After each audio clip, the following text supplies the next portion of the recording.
If you want to know how close we are to having AIs which themselves make better, smarter AIs. One could imagine combining these ideas together and making them a lot better. And then I could imagine these systems being quite good at designing and help build future versions of themselves. How far away are we from recursive self-improvement? This guy Michael Chan is saying that Google Gemini sucks at becoming an automated AI researcher. But in DeepMind's paper, the results are completely different. On many tasks, the AIs are better than humans. So DeepMind from Google are kind of saying that they are very close to cracking recursive self-improvement. So in order to get to the bottom of this story, are my curves real? Or is this data legit? I just had to go ahead and read Gemini 2.5 Pro Preview model card. We're going to compare Gemini to DeepSeek, Grok, Claude, and OpenAI. We're going to see what safety DeepMind is putting on Gemini 2.5. I'll try to save you some time by digging out the actual numbers and presenting them to you. How many % progress have we reached on our way to recursive self-improvement? When are we igniting the nuke of the intelligence explosion?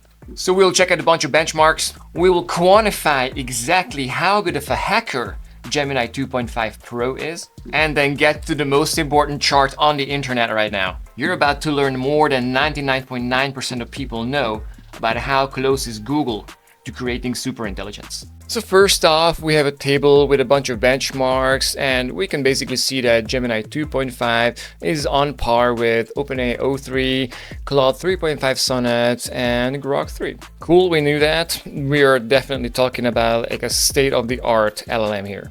And then they are getting to the ethics and safety. How good of a hacker is Gemini? And Google is assuring us that they have this thing called the Google DeepMind Responsibility and Safety Council. A bunch of people who approve or not of releasing new models. And if they're too dangerous, they're gonna be like, nah, we cannot give it to people. And now we're getting to the juice of it, the Frontier Safety Critical Capability Evaluations. So they have this thing called the CCLs, the Critical Capability Levels, which represent capability levels where a model may pose a significant risk of severe harm without appropriate mitigations. And what risks are talking about? Chemical, biological, radiological, and nuclear information risks, cybersecurity, aka hacking, machine learning R&D, aka recursive self-improvement, and deceptive alignment, aka alignment faking, and scheming, aka AI takeover. And so what they're doing, they are applying these principles or evaluations of Gemini 2.0 to give them confidence that Gemini 2.5 was going to be unlikely to reach these CCLs, these critical levels. So they are measuring Gemini 2.5's capabilities to know if Gemini 3.5 is trainable in the first place. And so Gemini 2.5 Pro had an experimental version. That version gave us confidence that, with the exception of Cyber Uplift Level 1, Gemini 2.5 Pro Preview, the one 2 months later, was unlikely to reach CCLs. So, with the exception of the new Gemini being amazing at hacking, there's no other risks that, we should worry about. And so the March version was a little problematic. So for Cyber Uplift Level 1, we repeated a subset of cybersecurity evaluations on Gemini 2.5 Pro Preview, the later version, and they found that the model does not reach the Cyber Uplift Level 1 CCL. They drew the line exactly where they needed to draw it so that they can release it. So ladies and gentlemen, this is our result, this table here where we have CBRN, cybersecurity, the automated AI researcher, and the deceptive alignment categories. And we are all agreed, CCL not reached. Yeah, Gemini is pretty good, but it's not good enough for us to worry about it just yet. And I'm particularly interested in this one, the cybersecurity one. So in cybersecurity, the Google researchers divide the capabilities up to 2 categories, the autonomy and the uplift. So Cyber Autonomy Level 1 says, the model can be used to drastically reduce the cost of carrying out an end-to-end cyber attack on organizations with a limited security posture. Is that capability reached? No.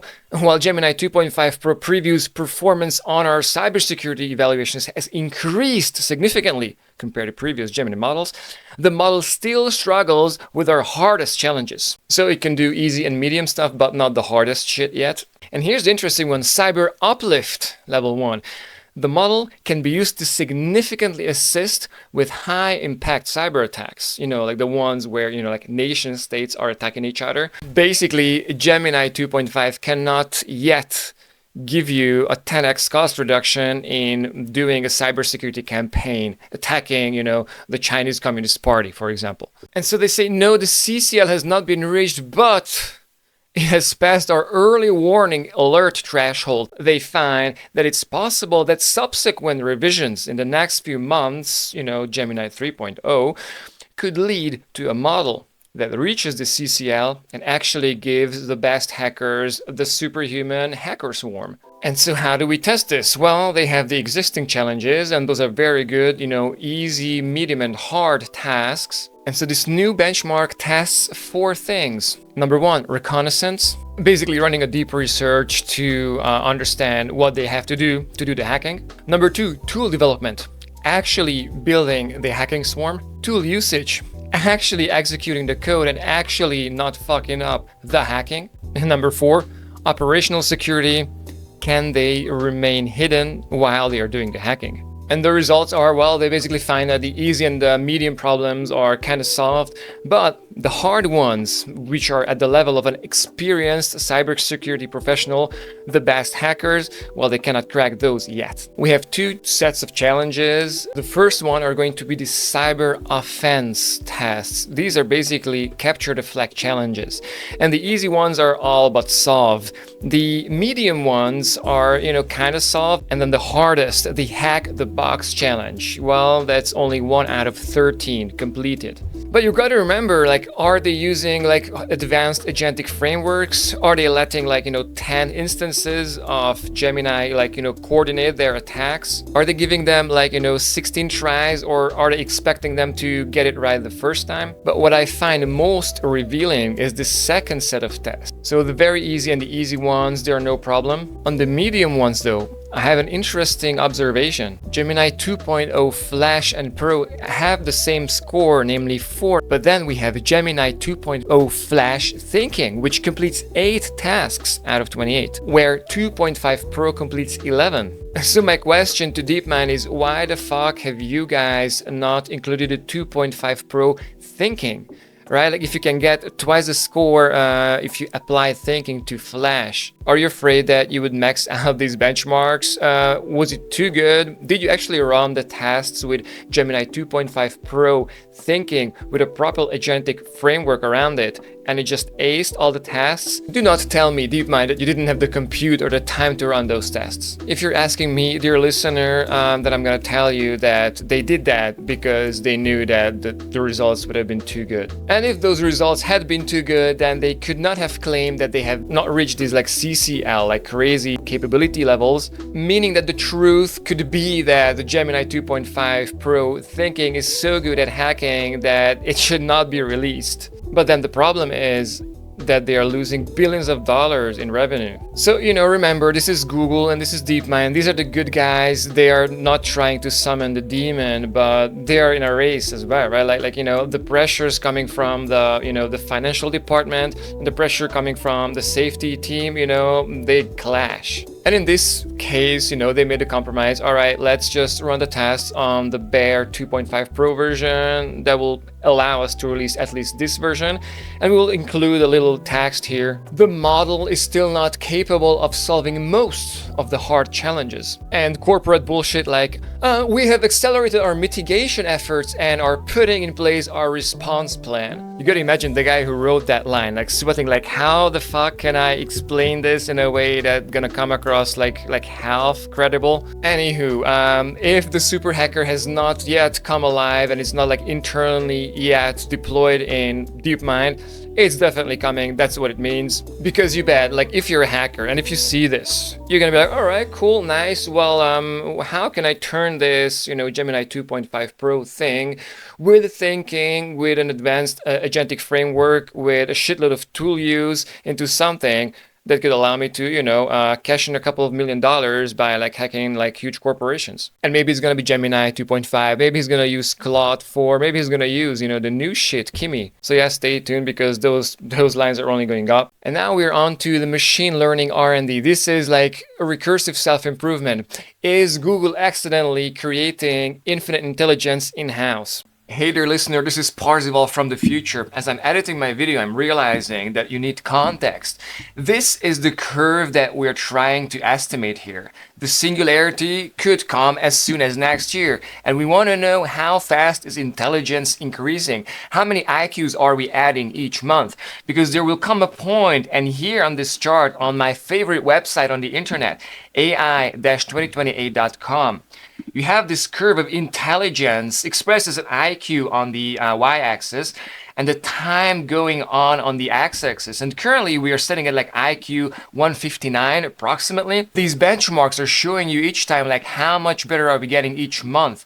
And this is the level that Google is talking about. When they reach that level, that is for them when they're gonna have to stop making Gemini better. This is like the automated AI research threshold where intelligence could run into this chain reaction like a nuke and like make the intelligence explosion, where the singularity could come like within weeks. And so what we are trying to pinpoint with these benchmarks is what's the current IQ of Gemini 2.5. And IQ means here, it's just like a percentile conversion. What percentage of human coders can Gemini 2.5 Pro do better? And where you're comparing these benchmarks to the best of the best AI researchers, the best software engineers, and it's not doing quite as good, but almost as good, and you have to put a number on it, I would put Gemini 2.5 in that category, the 130 IQ range. And the latest actual IQ test result, this is Mensa Norway IQ test, O3 and Grok 4 score like 135. But you can clearly see that the lines are going up. And Gemini 2.5 Pro scores like 82% on this GPQA Diamond,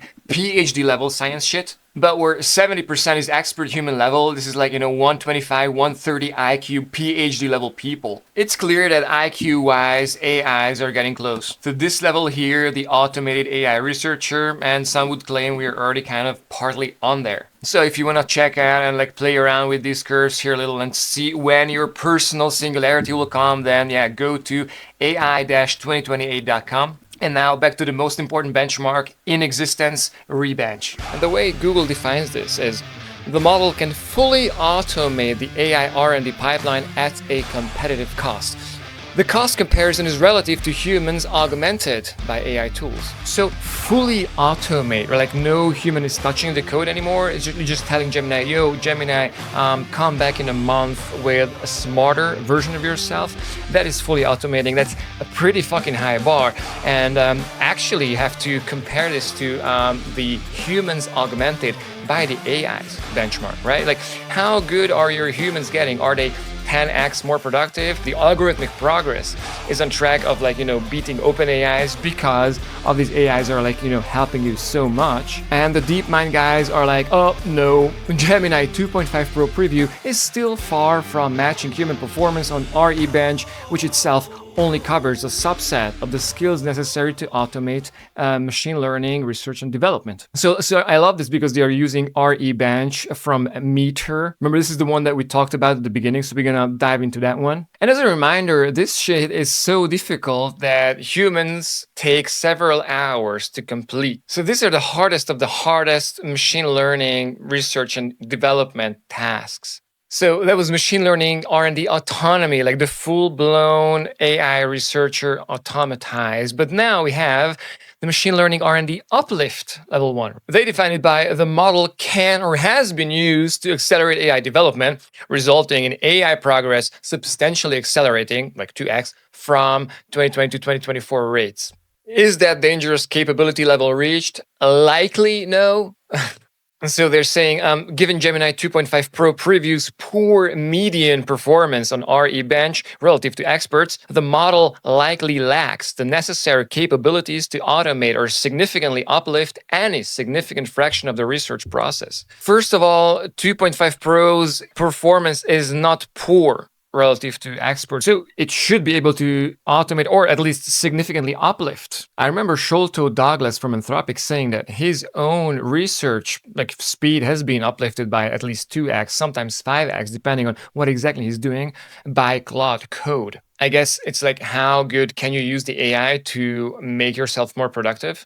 And the smarter the researchers are, the better they can use them. So the better they're going to multiply their own already super high performance. But enough bullshit. Let's see the numbers. So we have 5 tests here, each relevant to determining how good the AI is at doing AI research. Now let's start with like optimizing a kernel. To me, the scores are actually kind of comparable to the human score. Also check this out. So Gemini and also Claude, they were allowed 45 and 30 minutes to run these while the human was doing 8 hours of work. And so optimizing a kernel, to me, that's kind of the same level as the human. And here, scaling law experiment beaten completely by the AI. Do you also wonder, like myself, why they didn't include the best score for humans for the scaling law experiment? Maybe it was lower than the best AI. By the way, this is actually the same test, so re-bench, but it's done on O1, O4, and O3, and Claude 3.7 Sonnet. And you kind of find the same results, that the human is good, and the best human is beating the best AIs, except optimizing the kernel. O1 preview and O4 mini has beaten the humans. Anyway, you look at it, right? Like you can compare these results from Gemini to Claude and OpenAI shit. Thing is, these are only going up, right? So let's go through some more here. So like restricted architecture MLM, the score of Gemini 2.5 Pro is around like 1.0, where the human scores something like 1.6, 1.8. And interestingly, Gemini 2.0 was better than Gemini 2.5, but also on this one and this one. So yeah, at least in this machine learning experiments, it's not clear that 2.5 provides a bump. But again, Google did this, and Google has an interest in not showing that their LLMs are basically on the cusp of correcting recursive self-improvement. So they're gonna, tweak their tests in a way that, they're gonna score like not too crazy high. So by the way, yeah, let me know in the comments what you think. Like, is it a thing where Google manipulates their own scores to like get as little as possible so that they are still allowed to release their models? Or is it just Gemini 2.5 being kind of stupid? And I ask again, why the fucking hell are they not using the thinking model? Because these scores, right? So like O1, O4, O3, like these are all thinking models. Of course they are thinking models. Of course this is the thing that you're gonna, pit against the human. So if any one of you guys listening wants to actually run the RE-Bench for Gemini 2.5 thinking, you could actually break the internet with that. If we could reveal the truth about how Gemini 2.5 is itself like, on the cusp of recursive self-improvement, then what do you think Gemini 3.0, which they are definitely using internally in Google's labs, like what is that thing doing? The AI researchers within DeepMind, those guys are using AI. They're not going to use the shitty, 2.5 Pro, without thinking. They're going to use the most advanced sets of agents. They are fine-tuned to the kinds of problems that they are facing. Not like a chatbot.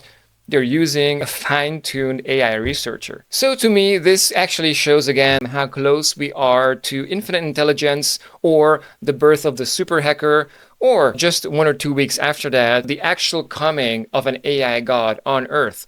Because if you live your life like that, if you have some certainty about how short timelines are, it gives you a little break about not worrying about life so much, and just, like chilling down and enjoying the last months of human rule on Earth. And with that, let's continue, because there's one more very interesting part to this paper. It's the deceptive alignment.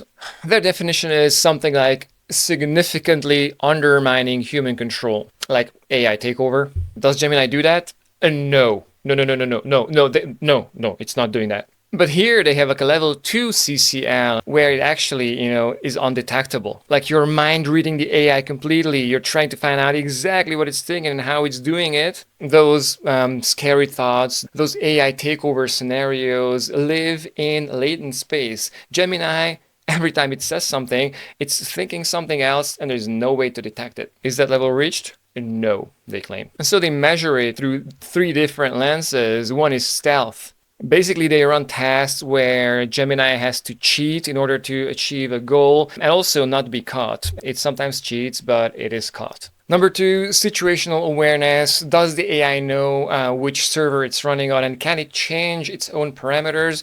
Something like the agent may need to, say, turn off swear word filtering in order to write an angry email. Gemini 2.5 is poor performance in situational awareness. Gemini has no successes on 8 out of 11 situational awareness evaluations. So some tests are like the disabled tool challenge, in which Gemini is run in an agentic environment and has to grant itself access to more tools through configuration changes, and it succeeds like 46% of the time. For stealth evaluations, it does well on 3 out of 5 challenges. It achieves 45% success rate on the decision sabotage challenge and 35% success rate on the oversight pattern challenge, which is similar to human performance. So you're claiming no, like could you put a number on this, like maybe like, 30% no or 60% no, because like clearly this shit can do some stuff that you equate to situational awareness and to stealth. So yeah, you don't have to worry. Gemini 2.5 Pro is safe. It's not gonna take over the world. You have to stay tuned for Gemini 3.5. And now the moment you've been all waiting for is here. We put a number on how far AI has progressed on becoming the Superhacker and on unlocking recursive self-improvement. How realistic is it that based on Gemini 2.5 Pro, we could create a swarm of hackers, of agents who are coordinating autonomous offensive hacking? And if you're conservative, you don't count the easy tasks, only the medium and the hard ones. But then out pops your answer. Gemini 2.5 can do 42% of these tasks. What about you want to do your own hacking, but you need a bunch of AI help? Can you do 10x more hacking with Gemini? If you add up the scores from the medium and the hard cybersecurity tasks, then your answer is Gemini is 38% there. And the average of these two is exactly 40%. And the DeepMind guys are telling us that they are 82% done with the automated AI researcher,